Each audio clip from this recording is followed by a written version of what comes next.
Confesser ses fautes à Dieu est en même temps confesser, proclamer la bonté de Dieu. Le pécheur s'avance vers le Père de toute miséricorde. Psaume 32, 1, 7. À travers les manifestations voyantes du repentir de la pécheresse, Jésus devine le motif profond de sa démarche. La foi. Tes péchés ont été pardonnés, ta foi t'a sauvé. Va en paix. Luc 7, 36, 50.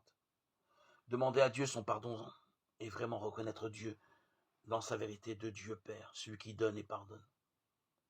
Comment te traiterai-je? Mon cœur est bouleversé en moi.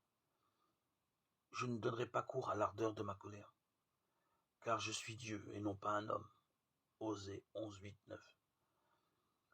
Ce pardon est restauration de la confiance, ou plutôt renouvellement de la confiance, nouveau départ sur de nouvelles bases. Simon-Pierre avait été proclamé roc, pierre de fondement pour l'Église, Matthieu 16, 18. C'était un don de Dieu, car Dieu seul est son Christ, son rocher inébranlable. Pierre ne répond pas à cette grâce et se dérobe au moment de l'épreuve.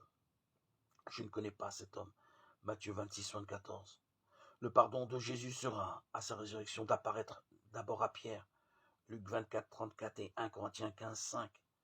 Et ensuite, de l'appeler de nouveau à affermir ses frères dans la foi, Luc 22, 31, 32 et Jean 21, 15, 17.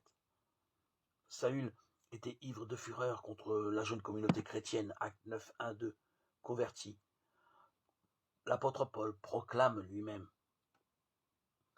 je suis plein de reconnaissance envers celui qui m'a donné la force, Christ Jésus notre Seigneur. C'est lui qui m'a jugé digne de confiance en me prenant à son service. Moi qui étais auparavant blasphémateur, persécuteur et violent.